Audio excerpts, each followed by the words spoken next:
नमस्कार। आज का विषय है अंधा युग का नाट्य रूप। अंधा युग, जैसा कि आप जानते हैं और मैं उम्मीद करता हूं कि आपने पढ़ा भी होगा, धर्मवीर भारती के एक नाटक का नाम है जो गीति नाट्य है, या जिसे हम काव्य रूपक कह सकते हैं, या जिसे हम सिर्फ नाटक भी कह सकते हैं। तो आज इस कार्यक्रम में हम इसी अंधा युग के नाट्य रूप पर विचार करेंगे। नाटक कई तरह के होते हैं। एकांकी नाटक होता है, पूरा नाटक होता है, गीति नाट्य होता है, प्रहसन होता है, कई तरह के नाटक होते हैं। और यहाँ पर हम इस अंधा युग को समझने का प्रयास करेंगे कि वो नाटक तो है, लेकिन किस तरह का नाटक है, यानी कि उसका नाट्य रूप क्या है। अंधा युग आपने पढ़ा होगा। अंधा युग एक पौराणिक गाथा पर आधारित है। महाभारत का युद्ध जो हुआ था, उस महाभारत के युद्ध के आखिरी दिनों, यानी 17वें और 18वें दिनों में जो कुछ घटित हुआ, उसी को आधार बनाकर ये नाटक लिखा गया है। इस नाटक में जो कथा है वो महाभारत से संबंधित है, इसलिए इसके पात्र भी सब महाभारत से संबंधित है। और इसमें जो बातें कही गई है, उसी बातों के आधार पर इसे अंधा युग कहा गया है।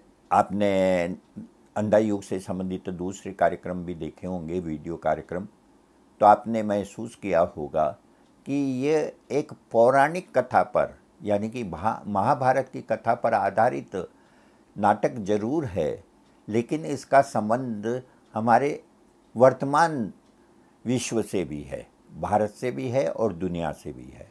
जिस समय यह नाटक लिखा गया था, उससे कुछ सालों पहले ही दूसरा विश्व युद्ध समाप्त हुआ था, और उसके थोड़ा बाद ही भारत देश जो है, भारत को स्वतंत्रता प्राप्त हुई थी।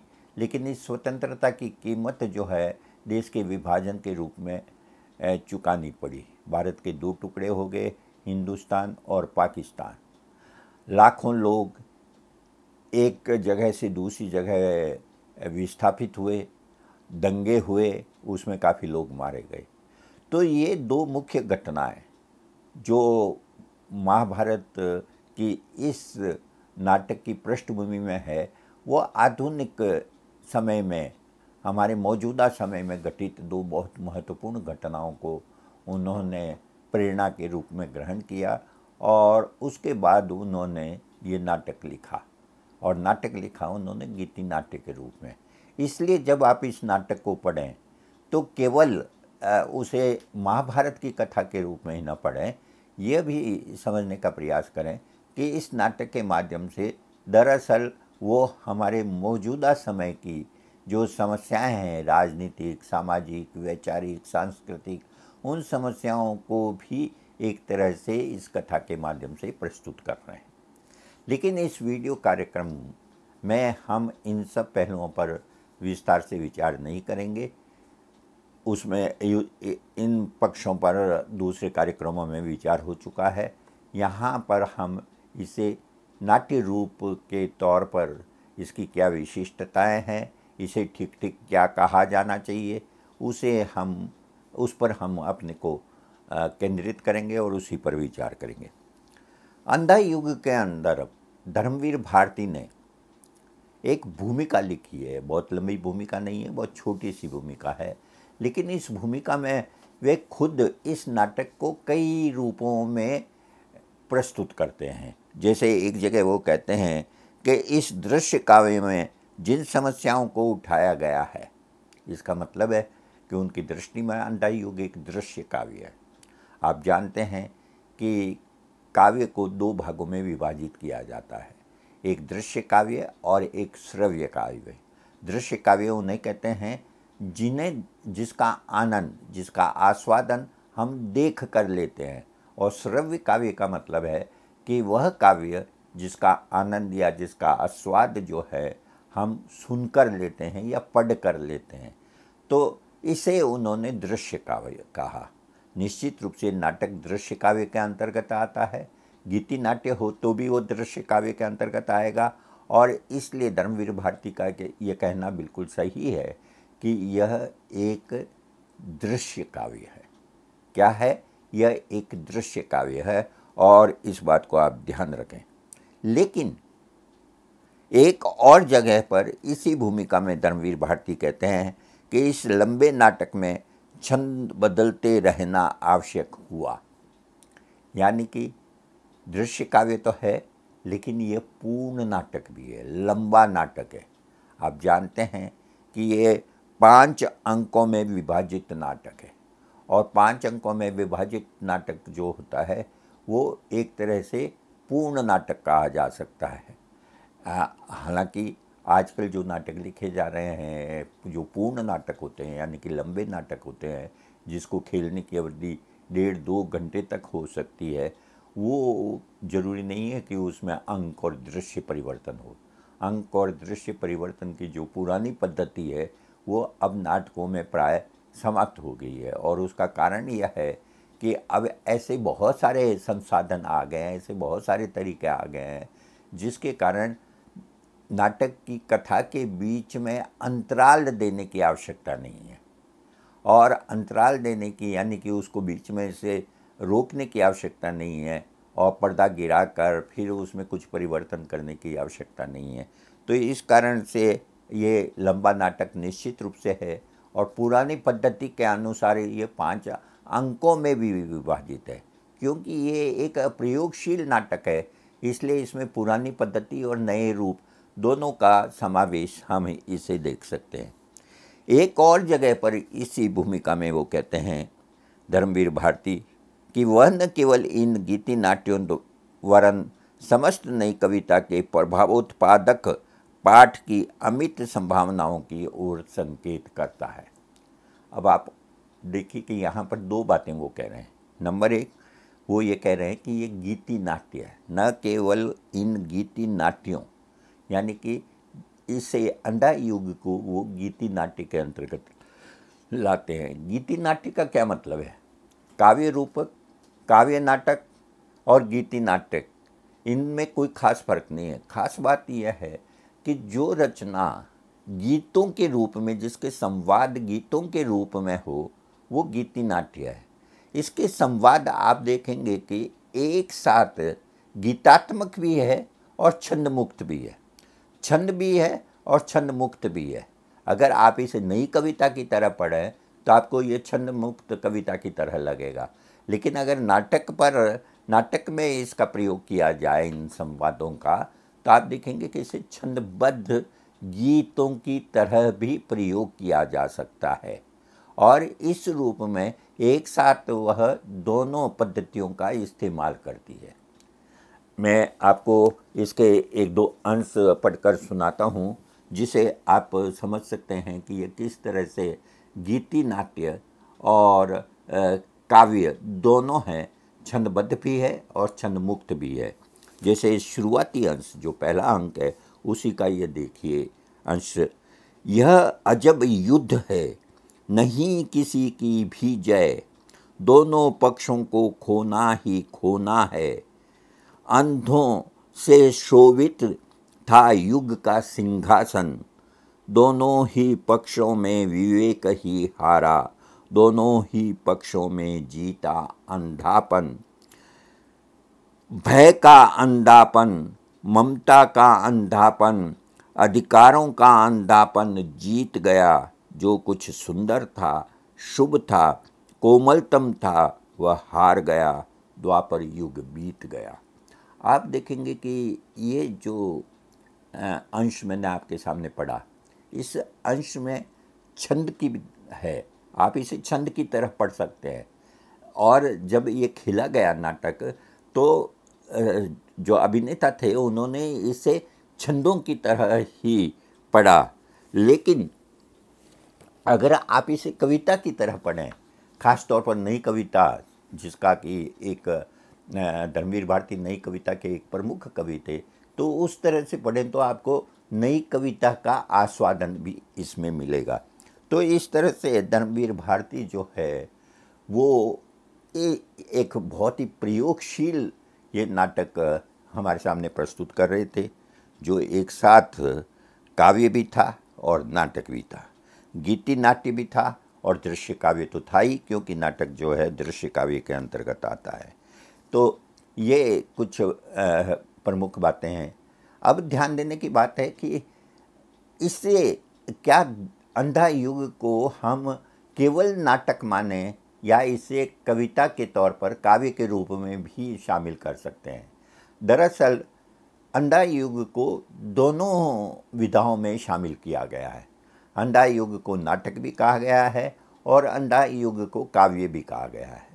काव्य के रूप में यह नई कविता की एक बहुत ही महत्वपूर्ण कृति है और नाटक के रूप में ये उस दौर की जिसमें मोहन राकेश हुए थे, जिसमें और भी बहुत सारे नाटककार हुए प्रमुख, उस परंपरा का भी यह एक बहुत ही महत्वपूर्ण नाटक है। तो इस रूप में आप देखेंगे कि यह एक साथ काव्य भी है और दूसरी तरफ ये नाटक भी है। खुद धर्मवीर भारती कहते हैं कि मूलतः यह काव्य रंगमंच की दृष्टि में रख कर लिखा गया था, यानी कि लिखा गया रंगमंच की दृष्टि से, लेकिन दरअसल ये काव्य है और इस रूप में ये काव्य नाटक, काव्य रूपक, गीति नाट्य ये सब कहा जा सकता है। अंत में इन्होंने इसे लोक नाट्य के रूप में भी प्रस्तुत किया है। खुद धर्मवीर भारती कहते हैं कि दृश्य परिवर्तन के समय कथा गायन की परंपरा का उदाहरण देते हुए वो कहते हैं कि यह पद्धति लोक नाट्य परंपरा से ली गई है। कि पूरा उसकी संरचना देखें आप अंधा युग की, तो उस संरचना में कई तरह के प्रयोग हैं और उसमें एक प्रयोग जो है दृश्य परिवर्तन के, वो लोक नाट्य परंपरा से लिए गए हैं। तो इसे लोक नाट्य के रूप में भी देखा जा सकता है, उसे पढ़ा जा सकता है, उसे देखा जा सकता है। एक और जगह वो कहते हैं कि मंच विधान को थोड़ा बदल कर यह खुले मंच वाले लोक नाट्य में भी परिवर्तित किया जा सकता है। तो आप देखेंगे कि उनका कहना है कि अगर एक तो उन्होंने खुद कहा कि दृश्य परिवर्तन की जो पद्धति मैंने अपनाई है वो लोक नाट्य परंपरा से ली है, और दूसरी बात उन्होंने कही कि अगर इसे किसी रंगशाला में खेलने के बजाय, किसी थिएटर में खेलने के बजाय हम खुले मंच पर खेलें, जहाँ पर्दे गिराने, पर्दा उठाने की ज़रूरत नहीं होती, तो थोड़े से बदलाव के साथ उसे लोक नाट्य पद्धति से भी खेला जा सकता है। तो इस तरह से आप देखेंगे कि ये नाटक जो है काव्य है, नाटक है, काव्य रूपक है, गीति नाट्य है, लोक नाट्य परंपरा से भी इसका संबंध है। तो एक साथ कई सारी चीज़ें, कई सारे प्रयोग उन्होंने इसे शामिल किया है। और इस रूप में अगर देखें तो जब हम इसके नाट्य रूप की बात करते हैं तो हमें इन सब बातों को ध्यान में रखना होगा और तब ही हम इसके नाट्य रूप की विशिष्टताओं को समझ सकेंगे। अंधा युग पर अभी तक हमने जो चर्चा की है उसके आधार पर हम ये कह सकते हैं कि अंधा युग को हम 3 रूपों में अंधा युग पर विचार कर सकते हैं, दृश्य काव्य के रूप में, गीति नाट्य के रूप में और काव्य के रूप में। तो हम इन तीनों पर कुछ बातचीत तो कर चुके हैं, लेकिन थोड़ा सा और इसे समझने के लिए मैं आपके सामने कुछ और बातें रखना चाहूँगा। दृश्य काव्य के रूप में जैसा मैं बता चुका हूँ कि दृश्य काव्य और श्रव्य काव्य ये 2 काव्य के भेद माने गए हैं। श्रव्य काव्य वह है जो कि जिसका आनंद या जिसका आस्वादन हम सुनकर या पढ़ कर लेते हैं, और दृश्य काव्य वह है जिसका आनंद हम देख कर लेते हैं। देख कर लेने का मतलब जिसे रंगमंच पर खेला जाता है। आधुनिक युग में टेलीविज़न पर जो नाटक आते हैं या सिनेमा जो फिल्में हम देखते हैं वो भी दृश्य काव्य के अंतर्गत आते हैं, क्योंकि उनका आनंद भी हम देख कर ही लेते हैं।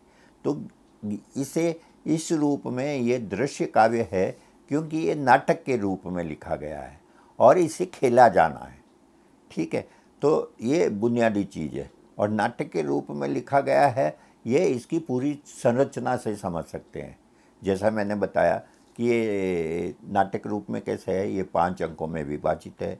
इसमें दृश्य है, दृश्य और अंक जो है वो नाटक की विशेषताएं होते हैं। नाटक जब मंच पर खेला जाता है तो उसमें कथा में जो बीच बीच में बदलाव करने होते हैं, जैसे मान लीजिए कथा पहले एक जगह चल रही है, उसके बाद में वो कथा दूसरी जगह पहुंच जाती है, जैसे इसमें ही है।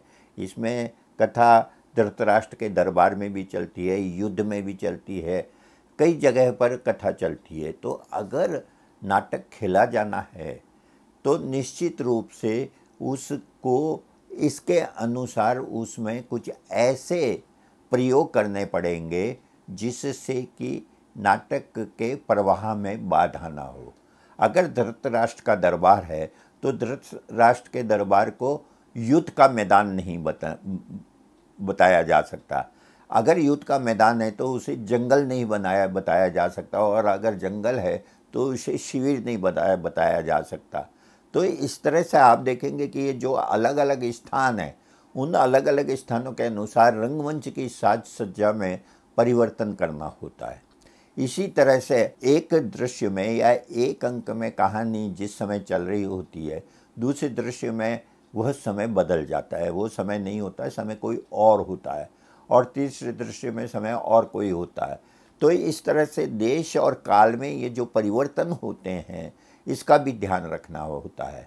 आप इस तरह से नाटक को प्रेस नहीं कर सकते कि देश और काल का जो अंतर है वो दर्शकों तक पहुँचे ही नहीं, दर्शक इसको लेकर भ्रमित ना हो कि कहानी कब और कहाँ चल रही है।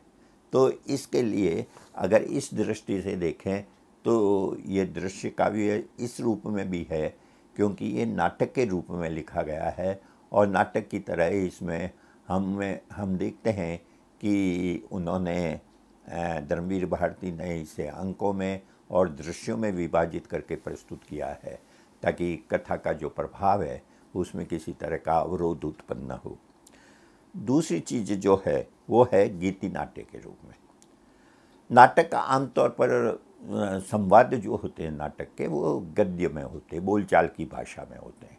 जैसे आपने आधे अधूरे पढ़ा होगा, तो आधे अधूरे के संवाद जो है वो बिल्कुल बोलचाल की भाषा में है। तो बोलचाल की भाषा में होने के कारण वो गद्य में है, वो पद्य में नहीं है। लेकिन इस नाटक में जो संवाद है वो पद्य में है, वो गीतों में है। उसमें एक तरह की छंदबद्धता है। उसे पढ़ने से ये मालूम पड़ जाता है कि यह बोलचाल की भाषा का इस्तेमाल ज़रूर किया गया है, लेकिन इसमें ध्यान रखा गया है कि उसमें काव्य का, गीति का भी जो है आस्वादन दर्शक को मिले। तो इसके संवादों में ये बदलाव किया गया है, और इस संवादों में इस बदलाव के कारण ही ये गीति नाट्य है। गीति नाट्य में क्या होता है कि संस्कृत नाट्य शास्त्र की परंपरा में काव्य के जो कई तरह के भेद माने गए हैं, उसमें एक भेद गेय रूपक माना गया है। एक ऐसा नाटक जिसे गाकर खेला जाता है, जिसे गाकर खेला जाता है। काव्य रूपक और गीति नाट्य भी एक तरह से उसके अंतर्गत आते हैं। लेकिन ये ध्यान रखें कि गीतात्मक नाटक जो होते हैं उसका मतलब गीतों के रूप में, जैसे आपने अंधेर नगरी नाटक जो आपके पाठ्यक्रम में है उसे पढ़ा होगा, तो उसमें बीच बीच में गीतों का प्रयोग किया गया है। अगर अंधा युग से उनकी तुलना करें तो अंधा युग के अंदर गीत उस तरह के गीत नहीं है, बिल्कुल एकदम छंदबद्ध गीत नहीं है जिसे कि राग में गाया जा सके। यहाँ राग का, छंद का प्रयोग किया गया है, लेकिन उसके साथ साथ नई कविता की जो विशिष्टता है मुक्त छंद की, वो मुक्त छंद की विशिष्टता भी आपको दिखाई देगी। मैं आपके सामने एक अंश पहले पढ़ा था, लेकिन अब मैं आपको एक और अंश पढ़कर सुनाता हूँ जिससे कि आप इसे समझ सकें कि किस तरह से ये गीति नाट्य है। जैसे एक जगह वो कहते हैं, मैं दो बड़े पहियों के बीच लगा हुआ एक छोटा निरर्थक शोभा चक्र हूँ जो बड़े पहियों के साथ घूमता है पर रथ को आगे नहीं बढ़ाता और न धरती ही छू पाता है, और जिसके जीवन का सबसे बड़ा दुर्भाग्य यह है कि वह दूरी से उतर भी नहीं सकता। तो आप देखेंगे कि यहाँ पर एक तरह की लय है, लेकिन ये लय जो है वो गीतात्मक तो है, लेकिन पूरी तरह से छंदबद्ध नहीं है, वो उससे थोड़ी सी भिन्न प्रकार की है। तो इस बात को समझने की कोशिश करनी चाहिए कि धर्मवीर भारती ने उस परंपरा का पूरी तरह से अनुकरण नहीं किया जिसकी चर्चा संस्कृत नाट्य शास्त्र में की गई है, या जो हम अंधेर नगरी में देखते हैं, या ऐसे किसी भी नाटक में देखते हैं जो पूरी तरह से गीतों पर आधारित हो। इसके बाद जो तीसरी चीज़ विशेषता है इसकी, वो विशेषता है काव्य के रूप में अंधा युग। आप देखेंगे कि नाटक है, इसलिए नाटक है क्योंकि इसमें नाटक की तरह कथा का प्रवाह है। नाटक इसलिए है क्योंकि अंकों में विभाजित है। नाटक इसलिए है कि दृश्यों में विभाजित है। नाटक इसलिए है कि उसे रंगमंच पर खेला जा सकता है, खुले रंगमंच पर भी और किसी भी रंगशाला के रंगमंच पर भी इसे खेला जा सकता है। और पात्रों के माध्यम से, जो इसमें विभिन्न पात्र हैं, धृतराष्ट्र है, गांधारी है और अश्वत्थामा है, कई जो पात्र हैं, उन पात्रों के माध्यम से इसकी कथा अनावृत होती है, इसकी कथा हमारे सामने आती है। तो इसके नाटक होने में कोई संदेह नहीं है, लेकिन इसके जो संवाद हैं, इसके अंदर जो कथा कही गई है, चाहे वो पात्रों के संवाद के माध्यम से कही गई हो, चाहे जो है सूत्रधार के माध्यम से कही गई हो, चाहे वह आकाशवाणी के रूप में प्रस्तुत की गई हो, आप देखेंगे कि वो जो अंश हैं, यानी वो पूरी कविता जो है, वो एक तरह से नाटक जो है पूरी कविता की तरह है, एक लंबी कविता की तरह है। और उस लंबी कविता की जो विशिष्टताएं होती है, उसमें जो नाटकीयता होती है, उसमें काव्य के जो तत्व होते हैं, काव्य की जो संवेदनशीलता होती है, वो सब चीज़ें हम इसमें देख सकते हैं। और इस रूप में ये नाटक होते हुए भी काव्य है। हम इसे काव्य की तरह पढ़ सकते हैं, हम इसे एक काव्य कृति मान सकते हैं, और ये इसकी बहुत विशिष्टता है। और ये ध्यान रखें कि अंधा युग को काव्य के रूप में भी पढ़ा जाता है।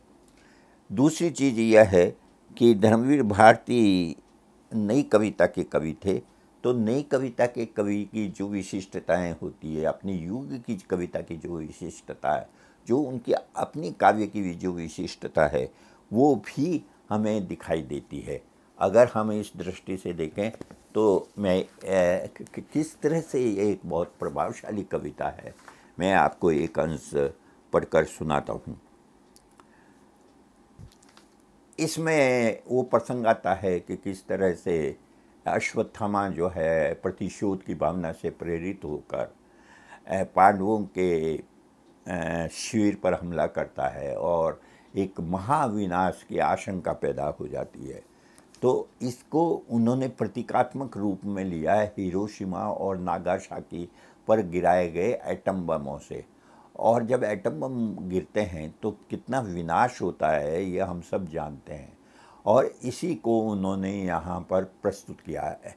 आप देखेंगे कि ये जो प्रस्तुति है, ये दरअसल गद्य की तरह नहीं है, ये केवल तथ्यों का तथ्य नहीं प्रस्तुत किए गए हैं, बल्कि इसमें काव्य की जो संवेदनशीलता होती है, काव्य में जो प्रतीकात्मकता होती है, काव्य में जो एक कहना चाहिए कि सार्वभौमिकता निहित होती है, वो हमें इसमें दिखाई देती है। जैसे ये पंक्तियाँ देखिए, पृथ्वी पर रसमय वनस्पति नहीं होगी, शिशु होंगे पैदा विकलांग और कुष्ठग्रस्त, सारी मनुष्य जाति बौनी हो जाएगी। जो कुछ भी ज्ञान संचित किया है मनुष्य ने सतयुग में, त्रेता में, द्वापर में, सदा सदा के लिए होगा विलीन। वह गेहूं की बालों में सर्प फुफकारेंगे, नदियों में बह बह कर आएगी पिघली आग। तो इस तरह से आप देखेंगे कि ये जो अंश है इसमें हम न केवल एक नाट्य संवाद की विशिष्टता देखते हैं बल्कि काव्य की भी विशेषता देखते हैं। एक और अंश मैं आपको अंत में सुनाता हूँ।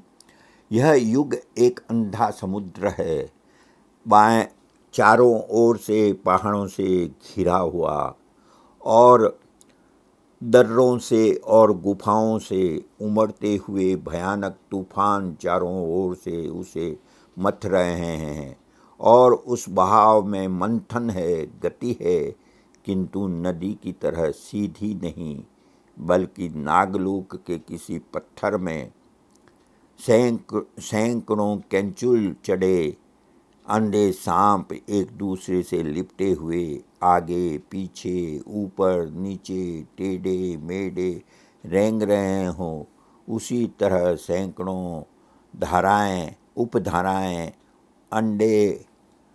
अंधे सांपों की तरह बिलबिला रही है। ऐसा है यह अंधा समुद्र जिसे हम आज का भव प्रवाह कह सकते हैं।